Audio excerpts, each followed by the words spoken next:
Russian president புட்டினுடைய ஒரு interview.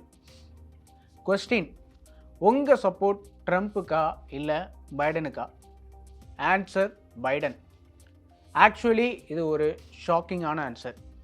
ஏன் அப்படின்னா, இந்த கொஸ்டினுக்கு புட்டின் கண்டிப்பாக ட்ரம்ப்புக்கு தான் என் சப்போர்ட் அப்படின்னு சொல்லுவார்னு எல்லாருமே எதிர்பார்த்தாங்க.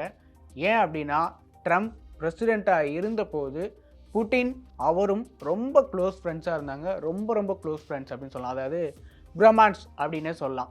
புட்டின் ட்ரம்ப்பை டேலண்ட் அப்படின்னு சொன்னதும், ட்ரம்ப் புட்டினை ஜீனியஸ் அப்படின்னு சொன்னதும் கடந்த கால வரலாறுல திரும்ப நிறைய முறை நடந்திருக்கு. இப்போ கூட உக்ரைன் மேலே ரஷ்யா படையெடுத்தது புத்திசாலித்தனம் அப்படின்னு சொன்னவர் தான் ட்ரம்ப். இப்படிலாம் இருக்கும்போது புட்டின் கண்டிப்பாக ட்ரம்ப்பை தான் வர எலெக்ஷனில் பிரசிடென்ட் ஆக்கணும் அப்படின்னு சொல்லுவார்னு பார்த்தா, ஷாக்கிங்காக பைடனை சப்போர்ட் பண்ணியிருக்காரு. பைடனை புட்டின் சப்போர்ட் பண்ண 3 ரீசன் சொல்கிறாரு. Experienced, predictable, old school politician. Biden திறமை இல்லாதவர் அப்படின்னு நிறைய பேர் சொல்கிறாங்க. ஆனால் அப்படி நான் நினைக்கல அப்படின்னு சொல்கிறாரு புட்டின். பைடன் அப்படி இல்லைன்னு சொல்கிறவர் பிரசிடென்ட் ஆனதுலேருந்தே புட்டின் மேலே பைடன் பல விமர்சனம் வச்சுட்டே தான் இருக்கார். கில்லர், தக், அரசியல் எதிர்காலம் கிடையாது, உக்ரைனை உங்களால் ஜெயிக்க முடியாது, இப்படி பல கடுமையான விமர்சனங்களை புட்டின் மேலே வைக்கிறாரு பைடன். இப்போ புட்டின்கிட்ட இந்த கேள்விகள் கேட்கப்பட காரணம், சீக்கிரமே யூஎஸில் பிரசிடென்ட் எலெக்ஷன் நடக்க போகுது. அதன் காரணமாக தான் இந்த கொஸ்டின். ஸோ அங்கே இப்போ திரும்பவும் பைடன் வர்சஸ் ட்ரம்ப் போட்டி நடக்க போகுது. ரொம்பவே பரபரப்பாக போயிட்டு இருக்கிற இந்த எலெக்ஷன் ஃபீவரில் மக்கள் யாருக்கு வாக்களிக்க போகிறாங்க அப்படிங்கிறது ஒரு மிகப்பெரிய எதிர்பார்ப்பாக இருக்குது.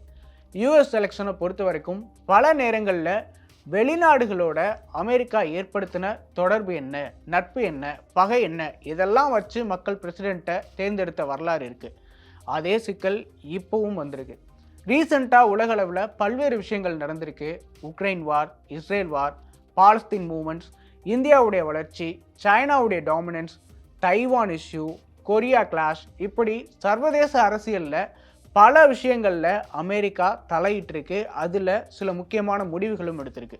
அப்படி இருக்கும்போது இப்போ நடக்க போகிற எலெக்ஷன் ரொம்ப முக்கியமானது. இந்த நேரத்தில் தான் புட்டின் இப்படி சொல்லியிருக்கிறது ரொம்பவே கவனிக்க வேண்டியதாக இருக்குது. ஆனால் இது புட்டினுடைய மைண்ட் கேம் அப்படின்னு சில பத்திரிகைகள் எழுதுகிறாங்க. அதாவது ரிவர்ஸ் சைக்காலஜி அப்படின்னு சொல்கிற மாதிரி. பைடனுக்கு சப்போர்ட் பண்ணுறது ட்ரம்ப்புக்கான ஆதரவை அதிகரிக்கும் அப்படிங்கிறது புட்டினுடைய கணக்கு. புட்டின் இப்படி பேசியிருக்கிறது அமெரிக்காவில் இப்போது ஹெட்லைன். ஆனால் இது பற்றி பைடனோ அல்லது ட்ரம்ப்போ ஒரு வார்த்தை கூட ரியாக்ட் பண்ணல. பட் ஒயிட் ஹவுஸ் இதுக்கு ரியாக்ட் பண்ண ஒரே ஒரு விஷயம் இருக்குது. எங்கள் உள்நாட்டு விஷயத்தில் ரஷ்யா தலையிட வேண்டாம் அப்படின்னு ஒயிட் ஹவுஸ் இதுக்கு ரியாக்ட் பண்ண முடியும் அல்லது ரியாக்ட் பண்ணலாம்.